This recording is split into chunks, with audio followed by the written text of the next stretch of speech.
start this video off today saying thank you to VMS Racing for reposting that photo on the Asian Sensation Instagram page. Ever since you guys did that, my page has been blowing up with likes and new followers, so thank you very much.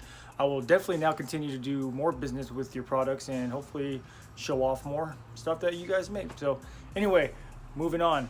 So as I talked about in the last video, I was going to pick up a new vehicle and I will show you guys what I got.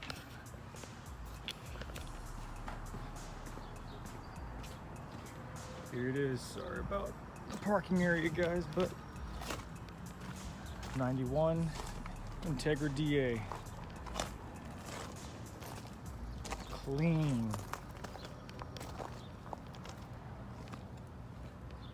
Well, kind of clean. Needs a couple things here and there, but not bad for $1,000 bucks.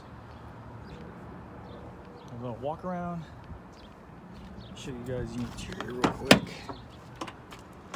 The interior is way cleaner than the outside for sure. No rips, no cigarette burns.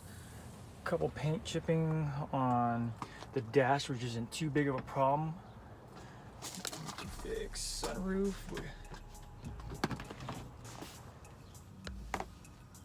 Clean. Even has the rear cover in the back of the hatch, which is pretty surprising it still has it. And it came with an authentic Momo steering wheel with an NRG quick release, so no complaints here. See some of the downfalls. Sunroof is cracked, isn't a problem, but the big problem, why I picked up the car so cheap for what it is. Actually, I'll show you on the other side. It's hard for the trees, guys. Well, let's see if we can get a shot. So that is one hell of a freaking alignment, if you guys can kind of tell from the video. This side got hit by a Charger. Well, a guy driving a Charger who was heavily drunk.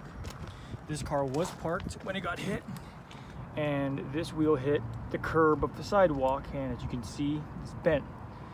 So I've already looked into underneath the car, took the wheels off. None of the LCAs are bent. Sway bar looks intact. Trailing arms look good. Bushings on the trailing arms could be replaced, but I mean, nothing to where it looks like any damage from signs of impact. So right now my main guess is the rear bearing hub assembly is bent. I'm hoping that's what it is. Actually, after I shoot this video, I'm going to take it off and look, crossing my fingers that the spindle itself isn't bent. Where worst case scenario, I have to change the whole rear disc. So yeah, cross my fingers. I'll show you guys some more stuff now I'm thinking about it. Pop the trunk.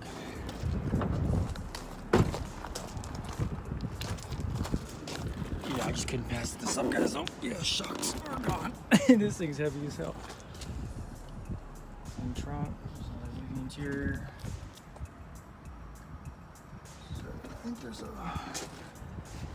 Oh, it's probably underneath of it. Alright, hang on real quick. Yeah, trunk is...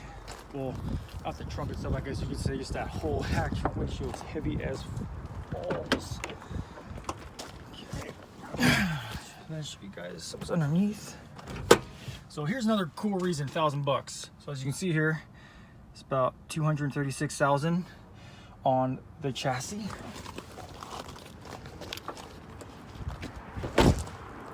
The owner, prior to the accident, threw in a B20 high compression engine, 35,000 miles. Compression's good, engine started, no problem. It's the LS, I'm gonna assume YS1 transmission, I gotta look for sure. I believe that is the LS intake. I mean, guys, the stuff is pretty much stock. I was kind of more weary if there's a couple aftermarket stuff on here. I tend to worry about that stuff because you never know how people install things sometimes. So, all right, I'm gonna sit down. Okay. All right, so the aftermarket stuff on here, obviously steering wheel, the high compression B20. It's on teen coilovers right now. I didn't check the front upper control arms. If I remember correctly, I think he said he had Skunk 2 front upper control arms, and he has adjustable rear control arms for the rear, but I have no idea what brand they are.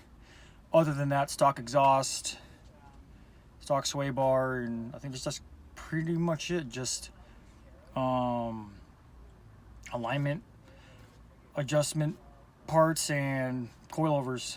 So yeah, give you guys an update on how the wheel bearing spindles go, or sorry, the wheel bearings goes once I take that off, and just hoping that that's bent, because if not, then I really want to keep this car. If I can fix the rear end, then this will probably be the new daily.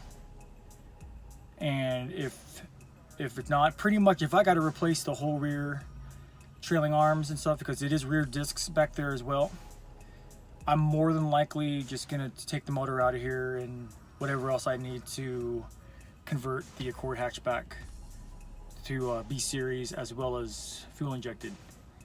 So yeah guys, we'll leave it there. Thank you for watching Asian Garage. See you guys in the next one.